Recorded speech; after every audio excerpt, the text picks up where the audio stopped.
சரவண ஜோதியே நமோ நம. வாழ்க வையகம், வாழ்க வளமுடன். அனைத்து தமிழ் நெஞ்சங்களுக்கும் கனிவான வணக்கங்கள். குரு பகவானின் அதிசார பெயர்ச்சி. குரு பகவான் 12 ராசிகளுக்கும் அற்புதமான பலன்களை தன் ஸ்தான பலத்தாலும் அருட்பார்வையாலும் அள்ளி வழங்குபவர். அதனால்தான் குரு பார்க்க கோடி நன்மை என்பார்கள். குருவின் திருவருள் சகல மங்களங்களையும் சுபிட்சத்தையும் அளிக்கும். குரு பிரம்மா, குரு விஷ்ணு, குரு தேவோ மகேஸ்வரக, குரு சாஸ்தாத் பரபிரம்மா, தஸ்மை ஸ்ரீ குருவே நம என்கிற மந்திரத்தை சொல்லி குருவை வணங்க நன்மைகள் தேடி வரும். ஒரு ஜாதகத்தில் ஏராளமான தோஷங்கள் கெடுக்கும் நிலையில் இருந்தாலும் கூட அப்படி தோஷம் ஏற்படுத்தக்கூடிய கிரகத்துக்கு குருவின் பார்வையோ தொடர்போ இருந்தால் அது கெடுதல்களை செய்யாது என்பது சிறப்பு. அப்படிப்பட்ட குரு பகவான் ஆண்டுக்கு ஒரு முறை ஒரு ராசியில் இருந்து அடுத்த ராசிக்கு பெயர்வார். சில நேரங்களில் அதிசாரமாகவும் வக்கரமாகவும் முன்னும் பின்னும் உள்ள ராசிகளுக்கு குரு பகவான் சஞ்சாரம் செய்வதும் உண்டு. அந்த வகையில் தற்போது தன் பகை வீடான மிதுன ராசியில் சஞ்சாரம் செய்யும் குரு பகவான் அதிசாரமாக கடகராசியில் பிரவேசித்து உச்சமடைய போகிறார். வரும் அக்டோபர் மாதம் 18ஆம் தேதி கடகத்தில் பிரவேசிக்கும் குரு பகவான் டிசம்பர் 5ஆம் தேதி வரை அங்கேயே தங்கியிருந்து பலன் தரப்போகிறார். அதன் பின் வக்கரமடைந்து மிதுன ராசிக்கு திரும்புவார். இதில் குரு பகவானின் அதிசார காலம் மட்டும் என எடுத்துக்கொண்டால் 48 நாட்களுக்கு குரு கடகத்தில் பூர்ணமாக சஞ்சரித்து அற்புதமான பலன்களை தரப்போகிறார். அடுத்த ஆண்டு நிகழும் குரு பெயர்ச்சிக்கு பின்னர் ஓராண்டு உங்கள் வாழ்க்கை எப்படி இருக்கும் என்பதற்கான முன்னோட்டமாக இந்த 48 நாட்களும் அமையும் என்றால் அது மிக இல்லை.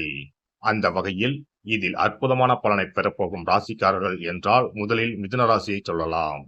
ஜென்ம குருவாக இருந்தவர் தனஸ்தானத்துக்கு நகர்வது நல்ல மாற்றமாகும். கன்னி ராசிக்கு லாபஸ்தானத்தில் அமர்ந்து உற்சாகத்தை கொடுக்க போகிறார். விருச்சக ராசிக்கு 9இல் அமர்ந்து ஆசுவாசப்படுத்தப் போகிறார். மகர ராசிக்கு 7இல் அமர்ந்து ஆனந்தமான வாழ்வை தரப்போகிறார். மீனராசிக்காரர்கள் கஷ்டங்கள் நீங்கி சுகமான வாழ்வை அனுபவிப்பார்கள். மற்றபடி தனகாரகரான குரு பகவான் உச்சம் அடைவதால் உலகெங்கும் பணத்தட்டுப்பாடு ஓரளவு நீங்கும். வாரா கடன்கள் வங்கிகளுக்கு அதிகம் வசூலாகும். மழையளவு உயரும். உணவுப் பொருள் உற்பத்தி அதிகரிக்கும். விருச்சிக ராசியை குரு பகவான் பார்ப்பதால் பூமி விலை உயரும். ரியல் எஸ்டேட் சூடுபிடிக்கும். மருந்து பொருட்களின் விலைகள் குறையும். குரு பகவான் மகர ராசியை பார்ப்பதால் அந்நிய முதலீடுகள் அதிகரிக்கும். குரு பகவான் மீனராசியை பார்ப்பதால் கல்வித்துறை நவீனமாகும். பதிப்பகத்துறை, கேட்டரிங், சட்டம், சிஏ, சிவில், ஆர்கிடெக்ட் துறைகள் வளர்ச்சியடையும். இந்த அதிசார பெயர்ச்சியால் உங்கள் வாழ்வில் வளமும் நலமும் செல்வ செழிப்பும் பெற்று வாழ்வில் உயரிய நிலையை அடைய எல்லாம் வல்ல எம்பெருமானை வேண்டி விரும்பி கேட்டுக்கொள்கிறேன். துலாம் ராசி அன்பர்களே, குரு பகவான் தற்போது சாதகமாகவே 9ஆம் வீட்டில் சஞ்சரிக்கிறார். பாக்கிய குரு உங்களுக்கு பல நன்மைகளை தந்து கொண்டிருக்கிறார். அக்டோபர் 18 முதல் 10ஆம் வீட்டில் சஞ்சாரம் செய்ய இருக்கிறார். 10இல் குரு வந்தால் பதவி பறிபோகும் என்பார்கள்.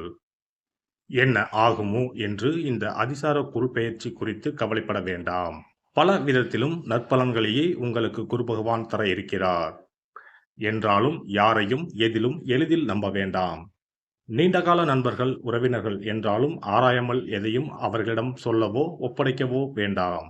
குடும்ப அந்தரங்க விஷயங்களை வெளியில் சொல்லிக்கொண்டு இருக்காதீர்கள். மற்றவர்களின் குடும்ப விவகாரங்களிலும் மூக்கை நுழைக்க வேண்டாம். 10இல் குரு பகவான் அமர்வதால் பெரிய பொறுப்புகள், பதவிகளில் இருப்பவர்கள் அதை ராஜினாமா செய்ய வேண்டிய தர்ம சங்கடமான சூழ்நிலைகள் உருவாகும். எதிரிகளை நேருக்கு நேர் சந்தித்து வெல்லலாம் என நினைக்க வேண்டாம். கனிவான வார்த்தைகளின் மூலம் காரியம் சாதிக்க பாருங்கள். வியாபாரம் ஓரளவு பரவாயில்லை. திருப்தியான லாபம் கைக்கு வரும்.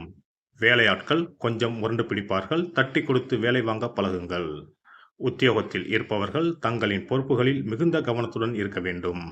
உங்கள் வேலைகளை வேறு யாரையும் நம்பி ஒப்படைக்க வேண்டாம். மேல் அதிகாரிகளிடம் தேவையற்ற வாக்குவாதங்களை தவிர்ப்பது நல்லது. சக பணியாளர்களிடம் அதிக நெருக்கம் காட்ட வேண்டாம். குரு பகவானின் பார்வை 2ஆம் வீட்டில் விழுவதால் வாக்கில் சாதுரியம் பிறக்கும். பணவரவில் இருந்து வந்த தடைகள் விலகி தேவைக்கு பணம் வரும்.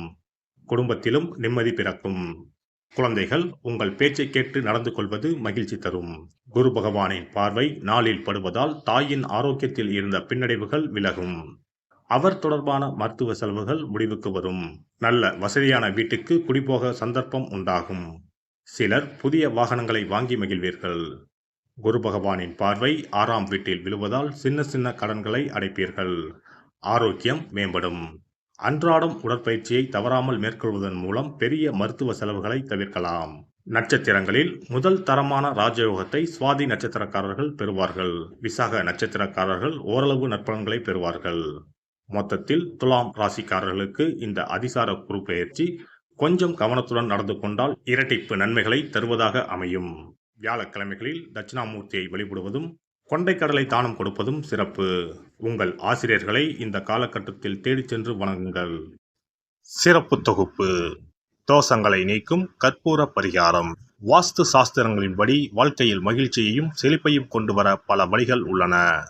வருமானம் பெருக, வீட்டில் உள்ள கண் திருஷ்டி நீங்க, வேலை கிடைக்க, பல சுப பலன்கள் கிடைக்க, சிறு விஷயம் செய்தால் எல்லாம் நல்லபடியாக நடக்கும். வாஸ்துப்படி கற்பூரம் மற்றும் கிராம்பு எரிப்பது பல பிரச்சனைகளை சமாளிக்கும். இரவில் கிராம்பு வைத்து கற்பூரம் கொளுத்துங்கள். ஆசைகளை நிறைவேற்றும் சக்தி கற்பூரத்திற்கு உண்டு. உங்கள் விருப்பம் நன்றாக இருந்தால் அது நிச்சயம் நிறைவேறும். பண பிரச்சனைகளில் இருந்து விடுபட சனிக்கிழமை இரவு படுக்கைக்கு செல்வதற்கு முன் கிராம்பு மற்றும் கற்பூரத்தை வெள்ளி கிண்ணத்தில் எரிக்கவும்.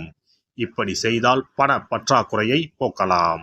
வீட்டில் உள்ள எதிர்மறை சக்தியை விரட்ட கற்பூரம், கிராம்பு மற்றும் ஏலக்காய் நன்றாக வேலை செய்யும். இவை தீய சக்திகளை வீட்டில் இருந்து விலக்கி வைக்கும். கற்பூரம், 5 ஏலக்காய், 5 கிராம்பு ஆகியவற்றை ஒரு பாத்திரத்தில் எடுத்து எரிக்கவும். முதலில் பூஜை அறையில் வைத்து எரித்துவிட்டு அந்த புகையை வீட்டின் மூலை முடுக்கெல்லாம் பரவவிட வேண்டும். இவ்வாறு செய்வதன் மூலம் வீட்டில் அமைதி உண்டாகும். கண் திருஷ்டி நீங்கும். எதிர்மறை ஆற்றல்கள் அகற்றப்படும். வீட்டில் இருப்பவர் மீது தீய பார்வை இருந்தால் அது நீங்கும். இவற்றை எரிப்பதன் மூலம் வீட்டில் உள்ள எந்த நோய்வாய்ப்பட்ட நபரின் உடலில் இருந்தும் அந்த பிரச்சனைகள் நீங்கும். ஆரோக்கியம் மேம்படும். சனிக்கிழமை அன்று மாலை வீட்டில் கிராம்பு மற்றும் கற்பூரத்தை எரிப்பது குடும்ப உறுப்பினர்களுக்கு மகிழ்ச்சியையும் அன்பையும் தரும். எல்லோரும் மகிழ்ச்சியாக இருப்பார்கள். எதிரிகளிடமிருந்து விடுபடுவார்கள். மேலும் கிராம்பு மற்றும் கற்பூரத்தை எரித்து வர வீட்டில் உள்ள பிணக்குகள் நீங்கும். சில சமயங்களில் நீங்கள் எவ்வளவு முயற்சி செய்தாலும் உங்கள் தொழிலில் வெற்றி பெற முடியாது. இது போன்ற சமயங்களில் கற்பூரத்துடன் இந்த தீர்வை முயற்சிக்கவும். இந்த அணுகுமுறை நீங்கள் விரும்பிய வெற்றியை தரும். வேலை நேர்காணலுக்கு செல்லும் போது கற்பூரம் மற்றும் கிராம்பு எரிப்பது நல்லது. மேலும் 2 கிராம்புகளை வாயில் போட்டுவிட்டு வெளியே செல்லவும். நேர்காணலுக்கு செல்வதற்கு முன் அவற்றை அசைக்கவும். இப்படி செய்தால் வேலை கிடைக்கும். தொழிலில் முன்னேற்றம் ஏற்படும். கடுகு எண்ணெயில் 2 கிராம்புகளை போட்டு காலையில் கடவுளுக்கு அருகில் தீபம் ஏற்றவும். அதன் பிறகு நேர்காணலில் கலந்து கொள்ளுங்கள். இவ்வாறு செய்வதன் மூலம் தொழிலில் உள்ள தடைகள் அனைத்தும் நீங்கும். நல்ல வேலை கிடைக்கும்.